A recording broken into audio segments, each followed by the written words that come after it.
What's going on, YouTube universe? It's Implexity DJP22 here today. Video topic for the day. I know we're in season now, but this was my prediction for MVP before, pretty much throughout the season. No matter, my mind probably won't change unless something spectacular happens with somebody. But for the top five I had for MVP are, Giannis Antetokounmpo, Victor Oladipo, Anthony Davis, LeBron, and Kyrie. Also, before we get this started, we got these nice new tanks going on.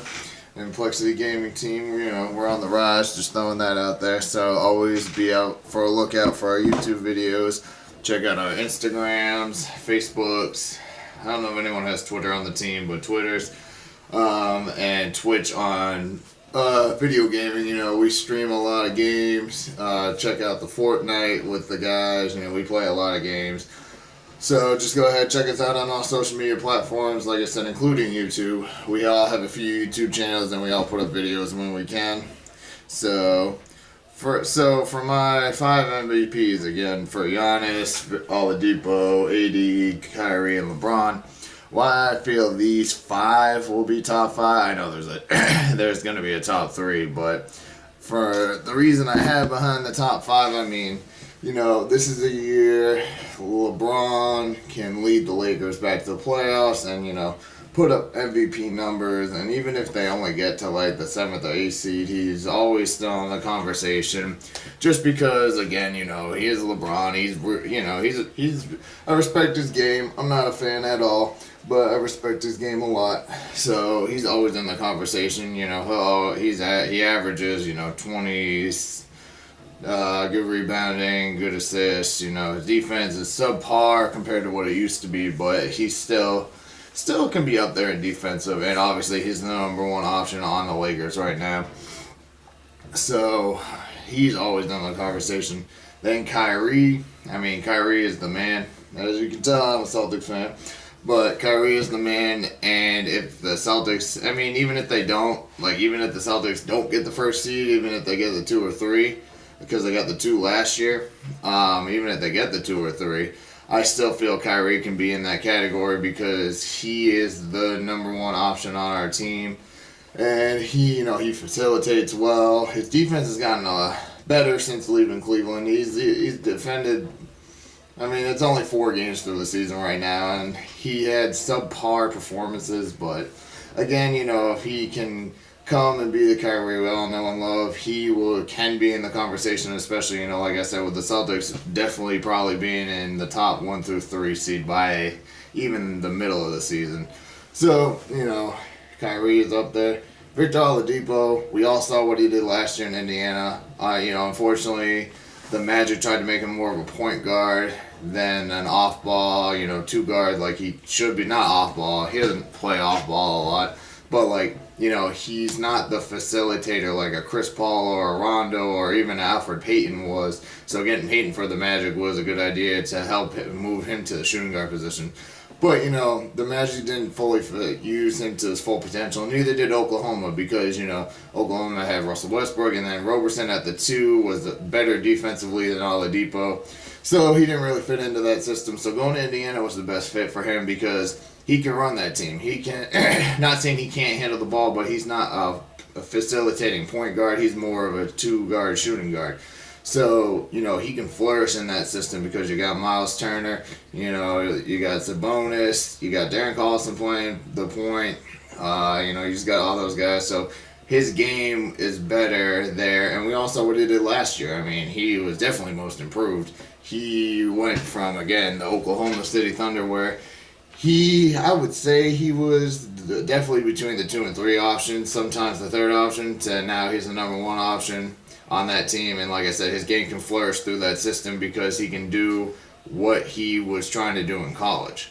So, Indiana, I definitely foresee being a top. I can see them being the 3rd or 4th seed. We'll just see how the season progresses, because you still have Philadelphia, Boston, and Toronto probably being the top 3. With, the Wizards always flourish between that 4th through 6th.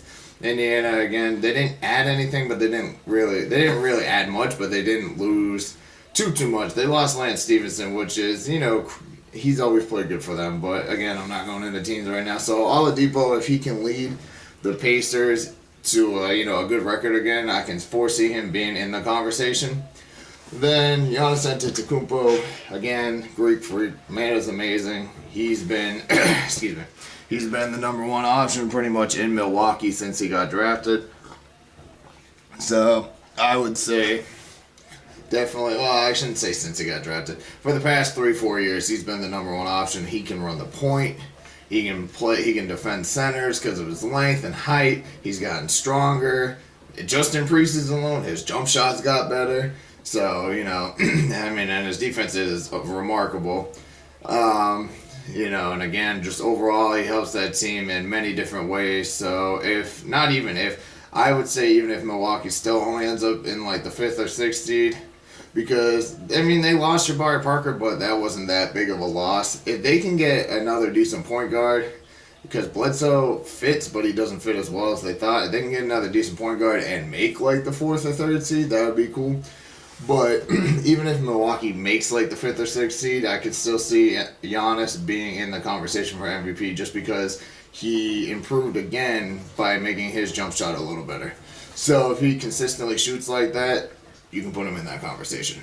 Now, Anthony Davis has to be put in the MVP conversation this year. And this, again, I did this before. I wrote this list before preseason. I haven't said it on videos on YouTube, but I've said it to people around me. Anthony Davis, I said this 2 to 3 years ago. I said in the next 35 years, Anthony Davis is going to become the best player in the league. Without DeMarcus Cousins, which again, he fit well in that system, but it was a loss for them. But without DeMarcus Cousins last year, Anthony Davis led the Pelicans along with Rondo, and Drew Holiday missed a little bit of time, so he didn't have a superb cast to get through the first round of the playoffs last year. But Anthony Davis led that Pelicans team to the first and second round of the playoffs. So Anthony Davis, shots great. Shots really good. Defense amazing. He's 6'11" with point guard skills. He can run the floor. He can do back to the basket a little bit. He's not like a super intimidating like a Shaq, but he can do back to the basket. He has a jump shot, so he can post up, step back. He has a decent mid range. His three isn't bad, but again, he doesn't need to shoot threes, so he doesn't have to have as good a three.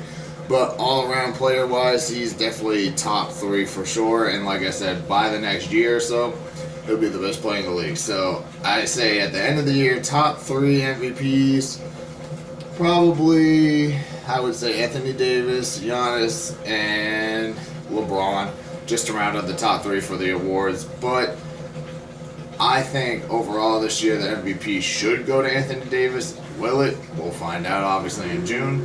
But I think the way the Pelicans are playing right now and the way they integrated getting Julius Randle, that was a big pickup because, with them not having much of a center, Anthony Davis doesn't like playing the center as much. Not saying you should put Julius Randle there, but Julius Randle has the body type to where he can, in a smaller ball lineup, because I believe he's 6'8", 6'9", he can be the center and let Anthony Davis be the power forward where he can be the stretch four and do all that.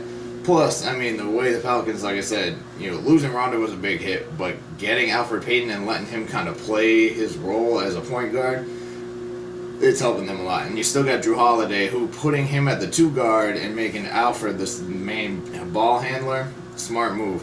Because Holiday can handle the ball, but in that 2 position, he's a better facilitator in the 2 position than he is being the main 1.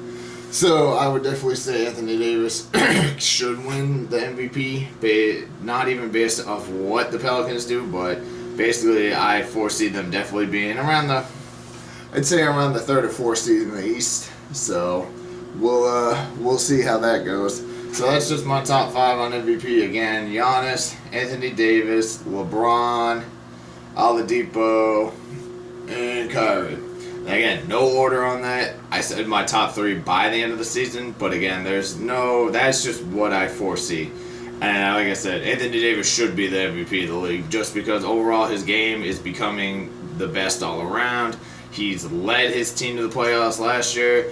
Hey, I believe he can lead his team to a good seed in the West this year, and they always East has always said different conversation for a different day. But again, so that's just my top 5 picks for MVP, who I think will be top for 3, and who I think should be MVP by the end of the season.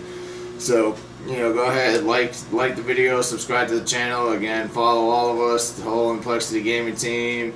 We're on YouTube. We're on all social medias. Like I said, I'm not sure about Twitter, so don't quote me on that. But again, go follow us. We got good content. We post pretty much daily. We got Snapchats too. I forgot to add Snapchat in there. Go find the team on Snapchat. Again, just follow us, man. We're building a brand. We're building a gaming team. We're up and coming. We're trying to make it, man. So just go ahead and go show some love. Go support the whole team. But again, like I said, like the video, subscribe to the channel. If you have any, leave your comments. Whatever. If you feel I don't have the right picks for this, go ahead, comment. See what we can do. I don't mind debating this topic. It's this is an opinion-based topic. But if you think I'm wrong, go ahead, tell me what you think. Alright, Implexity DJP 22 out.